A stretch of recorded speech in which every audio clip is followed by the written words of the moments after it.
সর্বপ্রথম আসামি করার দরকার ছিল আপনার বিআই খন্দকার মোশাররফ, কারণ সে রাজাকারের বাচ্চা। আপনি এখনো ফরিদপুরে যান, তার নামে এখন একটা সড়ক আছে, খন্দকার নুরু মিয়া। আমি বানিয়ে বলছি, আপনি রাস্তার মোড় থেকে ওই বাইপাস রোডে যাবেন, দেখবেন ওখানে লেখা আছে। ওই যে রাজাকার ছিল সারা বাংলাদেশ জানে।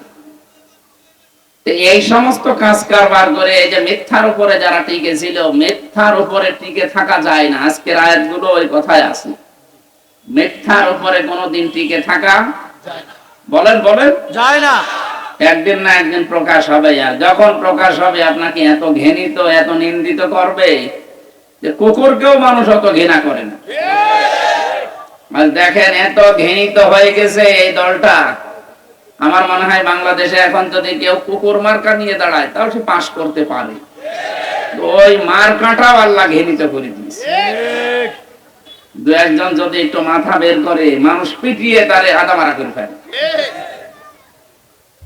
আমি কালকে কিশোরগঞ্জে ছিলাম, আওয়ামী লীগের কেন্দ্রীয় অফিস যেটা কিশোরগঞ্জ জেলা, জনগণ ভেঙ্গে ওই জায়গায় এখন টয়লেট করছে। 4-5 জন একসাথে ঢুকছে, কেউ এদিকে কেউ এদিকে কেউ এদিকে কেউ এদিকে, মানে আছে জামাতবদ্ধ প্রসাব চলছে। সুতরাং ঘৃণিত নিন্দিত আল্লাহ এমনিতে করে দেয়নি। আপনারা মিথ্যার উপরে টিকে থাকা যায় না, এটা তার প্রমাণ। এই জন্য এই ভুয়া জিনিস তুলে এতদিন যারা উল্টাপাল্টা কাজ করেছিলেন, এই বিশাল একটা বোঝা আমাদের জাতির উপরে চাপিয়ে দিয়েছিলেন, আল্লাহ মনে হচ্ছে বোঝাটা নামিয়ে দিয়েছে। 1500 বছর আগে একটা বোঝা আল্লাহর নবীর পিঠকে বাঁকা করে রেখেছিল, সেইটা হচ্ছে আই এম এ জাহিলিয়াতের পাথর। আর আমাদের আমি জাহিলিয়াতের একটা পাথর আমাদের বুককে ভার দিয়ে রেখেছিল। আল্লাহ 2টা পাথরই সরিয়েছেন। ওটা 1500 বছর আগে।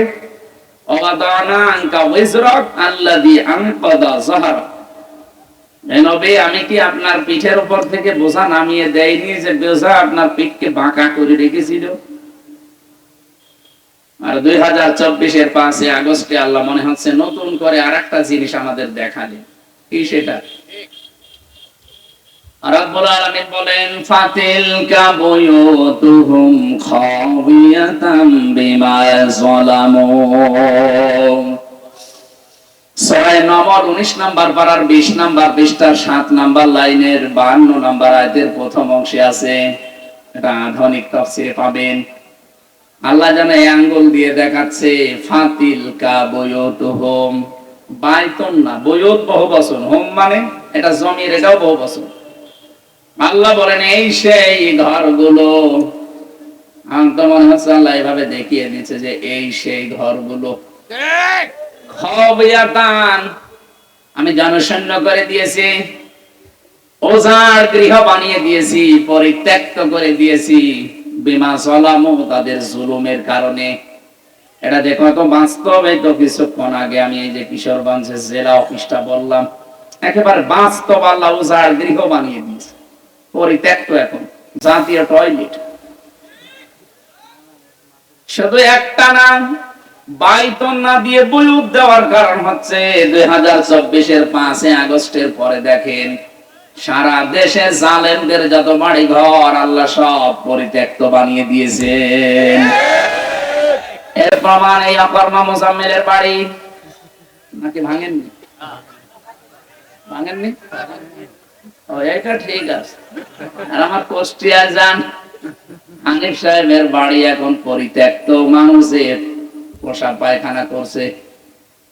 ওখানে জুলুমের দুর্বিসন্ধি হতো, যেখানে যেখানে জালেমদের ষড়যন্ত্র হতো ওই জায়গা পর্যন্ত এখন অভিশপ্ত হয়ে গেছে। কথা বলেন, এ পর্যন্ত তো আল্লাহ শেষ করেননি, এর পরের শব্দ আমাদের জন্য। একটু ভালো করে বোঝেন, এর পরের শব্দটা কিন্তু আমাদের জন্য। এবার যারা কান খাড়া করে আছেন মিলান, এবার আল্লাহ কি বলেন, ইন্না ফি যালিকা লাআয়াতাল লিকাওমিন ইয়ালামুন। এখানে লামে তাকিদ আছে। আল্লাহ বলেন এর ভেতরে শিক্ষা আছে, অবশ্যই, শুধু না, অবশ্যই শিক্ষা আছে। লিকাউমি ইয়ালামুন, যারা জ্ঞানী তাদের জন্য কি শিক্ষা। 15.5 বছরে জালেমদের এত বিশাল শিকড় ওরা তৈরি করেছিল, একেবারে মাটির নিচ পর্যন্ত ওদের শিকড় ছিল। একটা দারোয়ান থেকে শুরু করে সংসদ পর্যন্ত প্রত্যেক জায়গায় ওদের লোক সেট করা ছিল। কথা বলছেন না? একটা জায়গা বলেন তো সেখানে ওদের লোক ছিল না। টয়লেটে যাবেন তাও দেখবেন একজন আছে, বঙ্গবন্ধু টয়লেট। আর কোন জায়গা বাকি আছে? ওখানে মানুষ বলে আল্লাহুম্মা ইন্নী আউযু বিকা মিনাল খুবুসি ওয়াল খাবাইস। এমন এমন টয়লেট দেখতাম ভিআইপি যেগুলো, ওখানে লেখা থাকতো বঙ্গবন্ধু টয়লেট, যেখানে লেখা মানুষ কি বলবে, আল্লাহুম্মা ইন্নী আউযু বিকা মিনাল বঙ্গবন্ধু মিনাল। এটাই তো বলা লাগবে যে আল্লাহ তুমি এর থেকে অন্তত বাঁচাও। কোন কারণে টয়লেটের নাম এটা দেওয়া লাগবে বলেন?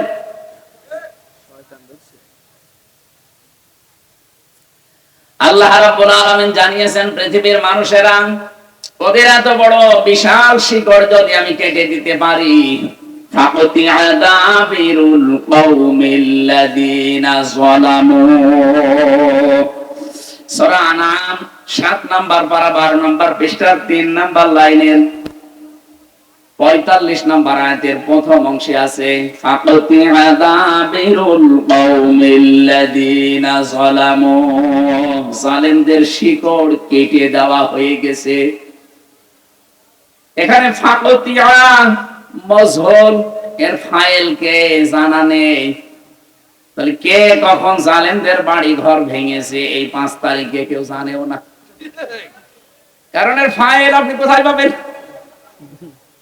আমি হানিফ সাহেবের বাড়ি দেখতে গিয়েছিলাম বিকালে, যে দেখি কে যে ভেঙেছে কেউ বলতে পারছে না, মনে হচ্ছে সব ফেরেশতা ভেঙেছে।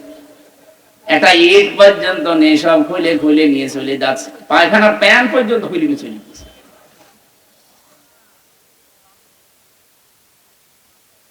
এই জন্য জালেম যারা তাদেরকে আল্লাহ ধ্বংস করেন, কিন্তু কোনো চিহ্ন রাখেন না। আল্লাহ এটা দিয়ে জানাতে চেয়েছেন সাবধান, আগামীতে কারা চেয়ারে বসবে জানি না, যদি কেউ চেয়ারে বসে জুলুম করে তাদের বাড়ি ঘর এরকম জনশূন্য করে দেব। তাকবীর দেওয়ার দরকার নেই, কি বললাম এবার ঠেলা নেই, টের পেয়েছেন? হ্যাঁ, 15.5 বছরের এত বড় শিকড় যদি আল্লাহ তুলে ফেলতে পারে, অনেকে এখন ধান্দায় আছে দাঁড়ান চেয়ার পাই দেখেন, কি করবেন আপনি? ওর 15 বছরের যদি কোল কিনারা না হয়, আপনি তো 5 বছরের জন্য পিটিয়ে জনগণ আবার সোজা করে ফেলবেন। এই জন্য আমরা সাবধান হব। স্বাধীন যখন পেয়েছি দেশটা, যেন স্বাধীনতা ধরে রাখতে পারি। বিশেষ করে 2024-এর 5 আগস্ট পর্যন্ত যারা জীবন দিল, প্রত্যেককে আল্লাহ যেন শাহাদাতের মর্যাদা দান করেন। আমিন। যারা এখনো পর্যন্ত অসুস্থ হয়ে আছে, 2780 জন হাসপাতালে আছে, কারো হাত নেই, পা নেই, চোখ নেই, অন্ডকোষ উঠে গেছে, আল্লাহ যেন শাফায়ে কামেলা আজেরা দান করেন। আমিন। সুতরাং বিশাল পাথর আল্লাহ আমাদের বুক থেকে যিনি সরিয়ে দিয়েছেন, খুশি হয়ে বলেন আলহামদুলিল্লাহ। দরুদ আর সালাম পড়ছি আমাদের নবী মুহাম্মদুর রাসূলুল্লাহ সাল্লাল্লাহু আলাইহি ওয়াসাল্লামের প্রতি। কোরআনে কারীম থেকে সূরা হজ 31 নাম্বার একটা মাত্র আয়াত পড়েছি। আজকের আলোচনার বিষয় শিরক। কি বললাম? শিরক। পৃথিবীতে যত গুনাহ আছে সব গুনাহর আসল মা এইটা। আপনি যত অপরাধ করেছেন যদি বান্দার সাথে সম্পর্কিত না হয়, আল্লাহ মাফ করে দেবে। কিন্তু শিরকটা যদি কারো জীবনে থাকে, ওর কোনো মাফ নেই, ও মরলে জাহান্নামে। অথচ এইটা বাংলাদেশে এখন চলছে, কিন্তু এই এলাকায় আছে কিনা আমি জানি না। দেখি, হ্যাঁ, আমি তো আর আপনাকে চিনি না। কোরআন হাদিস দিয়ে বললে যদি দেখা যায় না এগুলো শিরক, তাহলে ছেড়ে দেওয়া লাগবে।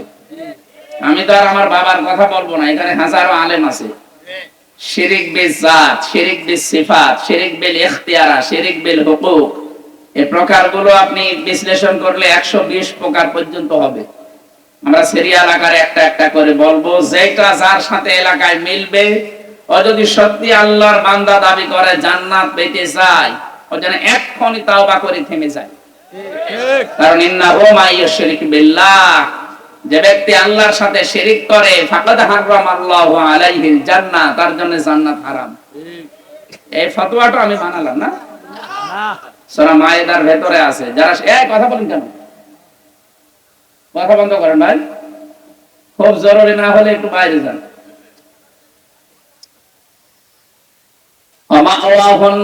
শুধু আল্লাহ জান্নাত হারাম করে দিয়েছে এ কথা শেষ করেননি। আল্লাহ বলেন ওকে আমি জাহান্নামে আশ্রয় দেব, তার মা হবে, তার স্থান হবে জাহান্নাম।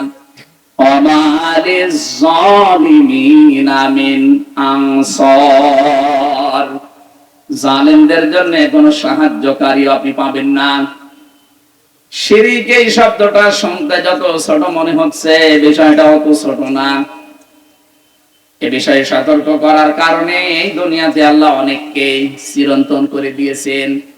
পৃথিবীর 3 জন কালো মানুষের নাম আছে, 3 জন কালো মানুষের নাম আছে।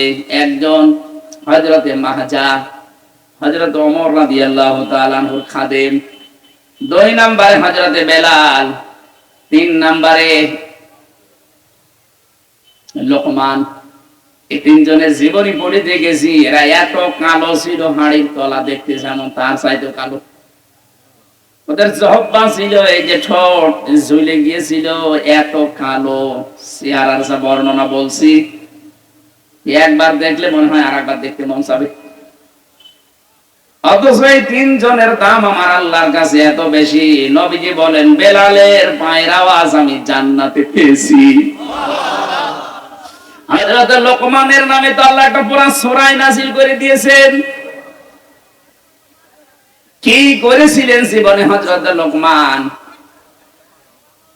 وَإِذْ قَالَ لُقْمَانُ لِابْنِهِ وَهُوَ يَعِظُهُ يَا بُنَيَّ لَا تُشْرِكْ بِاللَّهِ إِنَّ الشِّرْكَ لَظُلْمٌ عَظِيمٌ।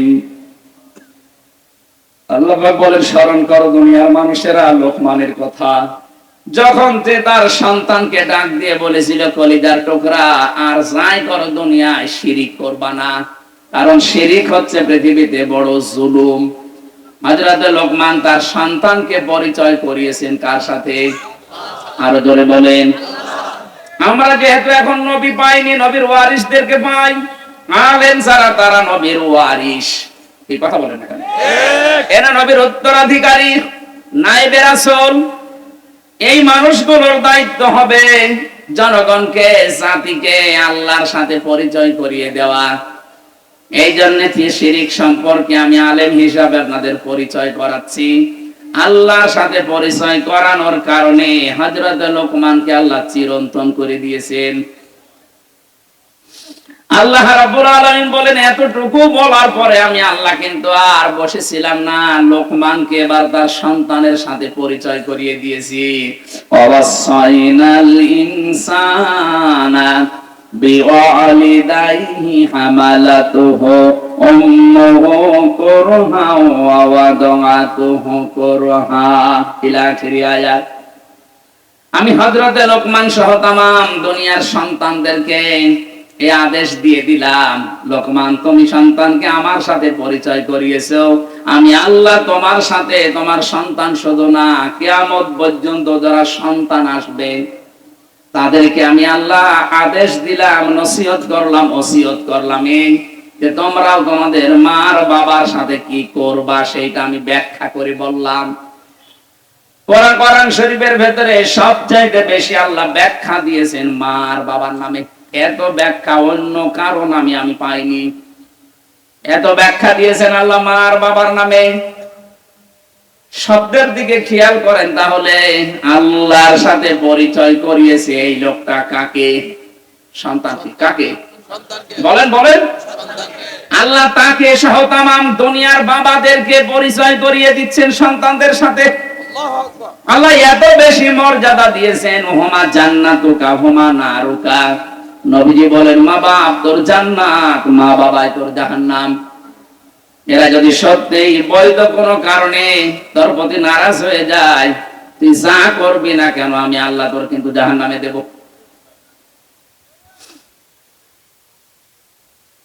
হযরতে নবীজি নিজে মেরাজে যেয়ে 4 জন মানুষের কণ্ঠ তেলাওয়াত শুনেছিলেন জান্নাতের ভেতরে। জান্নাতের ভেতরে হারেসা এই সাহাবীর তিনি তেলাওয়াত শুনছিলেন জান্নাতে। ফেরেশতা জিজ্ঞাসা করেন, হে নবী চিনতে পারেন কে আপনার সাহাবী হারেসা? অথচ তিনি তখনও পর্যন্ত মৃত্যুবরণ করেননি, এখনো মরেননি, অথচ নবীজি মেরাজে যে জান্নাতে দেখলেন তেলাওয়াত হচ্ছে। ওখান থেকে আসলেন, ফিরে এসে বললেন, হারেসা কি এমন কাজ করো তুমি, এখনো ইন্তেকাল হয়নি তোমার, মারা যাওনি, অথচ তোমার জান্নাতে তেলাওয়াত বাজতেছে। হযরতে হারেসা বলেছিলেন, হে রাসূল আমার জীবনে তেমন কোনো কাজ নেই, তবে আমার মা আর বাবা এদের দুইজনের হক আমি ভুলি না। যখন যা করার এদের হক আমি পেয়েছি আপনার কাছ থেকে পুঙ্খানুপুঙ্খানু আমি আদায় করি। নবীজি বললেন, হারেসা এটা বাদ দিও না, তোমার এই খেদমতের কারণে আল্লাহ তোমার কণ্ঠ জান্নাতের ভেতরে বাজিয়ে বেড়াচ্ছে। ও কাজে গাজীপুর মানুষেরা, আমাদেরও কিন্তু মা বাবা এখনো আছে। এজন্য আমরা যদি সত্যি ভক্তি শ্রদ্ধা কিছু করতে চান, মা বাবাকে দিয়ে শুরু করেন। নিজের আপন মা বাবার খবর থাকে না, উনি চলে যাচ্ছে বিভিন্ন দরবার কেন্দ্রিক বাবার কাছে। এলাকার মানুষ যেহেতু শিক্ষিত, এরা বাবা মা বাবা ওগুলো মানে না আমি জানি, তারপরও বলছি আপনার আসল দরবার কিন্তু আপনার মায়ের আর বাবার, যেটা জন্ম দিয়েছে। আপনার আসল মা আর বাবা বাদ দিয়ে কোন দরবারে গিয়ে পড়ে আছেন আপনি? কোরআনে কারীম জানিয়েছে, ইয়াসআলুনাকা মাযা ইউনফিকুন কুল মা আনফাকতুম মিন খায়রিন ফালিল ওয়ালিদাইনি ওয়াল আকরাবিন ইলা আখিরি আয়াত। সূরা বাকারা 215 নম্বর আয়াত, 2 নম্বর পারা 12 নম্বর পৃষ্ঠা 13 নম্বর লাইনে আছে। আল্লাহ পাক বলেন, হে নবী, দুনিয়ার মানুষরা যদি জিজ্ঞাসা করে যে টাকা পয়সা এখন আমি উপায় করতে শিখেছি, এই যে মানুষটা এতদিন পর্যন্ত মনে করেন টাকা পয়সা উপায় কি জানতো না, এখন আল্লাহ হয়তো তৌফিক দিয়েছে, টাকা পয়সা কামাই করা শিখে ফেলেছে, প্রতি মাসে 30-40 হাজার টাকা উপায় করতে পারে। আল্লাহ পাক বলেন, নবীও যদি জিজ্ঞাসা করে যে আমি টাকা পয়সা জীবনের প্রথম ইনকাম এটা আমি খরচ করব কোথায়, আমার কাছে যদি আমাকে জিজ্ঞাসা করেন, আমি কিন্তু আমার নিজের কথা বলবো যে আপনি জায়গা পাচ্ছেন না। এই কথা বলছেন না? আপনি কোন পীর সাহেবকে জিজ্ঞাসা করলে ও বলবে জায়গা পাও না, দরবারে দুটো গরু কিনে দাও। যে যেই দলে আছে, মিনাল্লাযিনা ফাররাকু দীনাহুম ওয়া কানু শিয়া কুল্লু হিজবিন বিমা লাদাইহিম ফারিহুন। পৃথিবীতে যে যেই দলে আছে, মতে আছে, ওই দল নিয়ে আনন্দে আছে। এইজন্য আল্লাহ ব্যাখ্যাটা কারো হাতে ছেড়ে দেয়নি, আল্লাহ বলেন ব্যাখ্যা আমি করব, শোন। উম্মা আনফাকতুম মিন খায়রিন ফালিল ওয়ালিদাইনি ওয়াল আকরাবিন। হে নবী, আপনি বলেন যে ব্যাখ্যা কিন্তু হুজুর করে না, হামজা করে না, আমি নিজে করছি। তুই খরচ করবি জীবনে প্রথম ইনকামের টাকা, তুই উপায় করা শিখেছিস, এই টাকা সর্বপ্রথম তুই খরচ করবি ভালো কাজে। এখন ভালো কাজ কোনটা, এটার ব্যাখ্যাও যদি কারো হাতে ছেড়ে দেন, সে তার নিজের দিকে টেনে বলবে। আল্লাহ বলেন ব্যাখ্যাও কারো হাতে দেইনি, আমি নিজে ব্যাখ্যা করছি। ফালিল ওয়ালিদাইন, এই ফা আছে মাঝখানে। আরবি গ্রামার অনুযায়ী ফা শব্দটা 19টা অর্থে ব্যবহার হয়, এখানে আল্লাহ ব্যাখ্যা দেওয়ার জন্য ফা লাগিয়ে দিয়েছেন। আল্লাহ বলেন ফালিল ওয়ালিদাইনি, এই দুনিয়ায় সর্বপ্রথম তুই ব্যয় করবি তোর মা আর বাবার জন্য। এই ব্যাখ্যাটাকে আমি বানালাম, আল্লাহ নিজে ব্যাখ্যা করছেন। প্রথম নম্বরে তোর মা বাবা, এরপর আকরাবিন তোর নিকট আত্মীয়। ও গাজীপুর বাসী মানুষের সবচাইতে বেশি নিকটে থাকে তার স্ত্রী, কথা বলেন এখন, তারপরে তার সন্তান, বলেন, এরপরে তার ভাই, এরপরে তার বোন, ঘুমাচ্ছে, এরপরে তার চাচা, এরপরে ফুফু, এরপরে আত্মীয় স্বজন আরো যারা। বলেন তো সিরিয়াল আকারে প্রথম নাম মা বাবার, প্রথমে মা বাবা স্ত্রী সন্তান, এরপরে ভাই বোন, চাচা, ফুফু, পরে প্রতিবেশী। বলেন তো যে 9টা জিনিসের ভেতরে আছে, এর একটার ভেতরেও কোন দরবারের নাম আছে? কোন জিন্দা বাবা মরা বাবার নাম আছে? কোন কারণে আপনি এই 9 জন বাদ দিয়ে একবারে চলে যাচ্ছেন সিলেটে? অনেকে যায় তাই বলছি, এই এলাকায় সব নেই তাই টের পাচ্ছেন না। যে এলাকায় আছে ও মরা হোক আর জিন্দা বাবা হোক, ও নিজের মা বাবার খোঁজ নেই, 9টা সিরিয়াল মানে না, একবারে যে পড়ে আছে দরবারে আল্লাহু আকবার। একবার বলছে না কেন? আমার মনে হয় এই আওয়াজ এই এলাকায় চলবে না, কারণ এই এলাকায় নেই তো।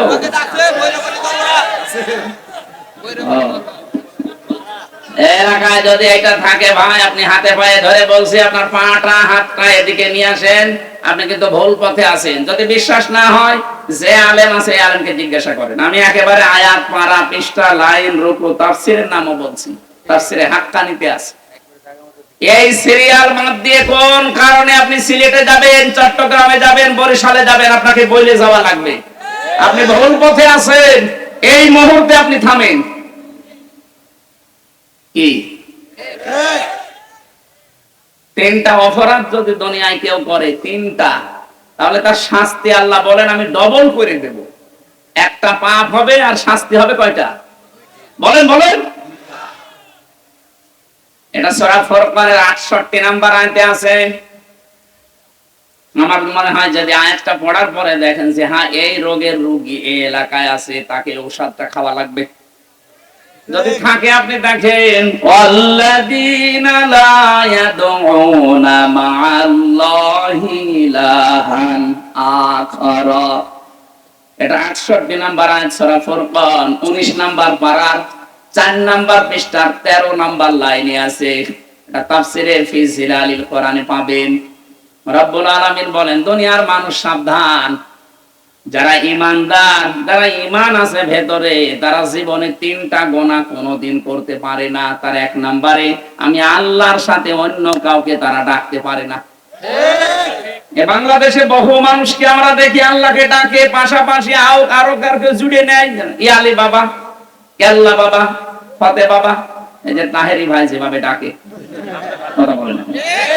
আমিন। তাদেরকে শাহাদাতের সর্বোচ্চ মাকাম যেন দান করেন, আমিন। বাংলার যে বীর মুক্তিযোদ্ধা গুলো এখনো বেঁচে আছে, ভুয়া গুলো না, আপনাদের এই কালিয়া করে বাড়ি ওনার আকম, তারপরে আমি আর নাম জানি না, সারা দেশে আমার মনে হয় ওনার নাম এই আকম কি জানো, মোজাম্মেল হক। মানুষ বলতো অকর্মা মোজাম্মেল, আকম মানে অকর্মা। তাছাড়া কি মেন করে এটা আমি জানি না, ওইটাই হবে অকর্মা। কি করতে বসে বসে কাজ আছে, খালি ভুয়া জিনিস তৈরি করে। 10,000 মানুষের তালিকা দিলে তো 8,500 জনই আওয়ামী লীগের। এরা বলে রাজাকার ছিল, একটা কথা হইল। হ্যাঁ, টাকা পয়সা দিয়ে ওরা মন্ত্রী বানিয়েছে, যে বলতো 8,500 জামাত ইসলামের আর বাকিগুলো অন্যান্য দলে, তাও তো মানা যেত। 8,500 দিয়েছে আওয়ামী লীগ, পাগল। কথা বলে না, এই জন্য বললাম যে অকর্মা মোজাম্মেল, এটা আসলে অকর্মা, কোনো কাজ কাম নেই।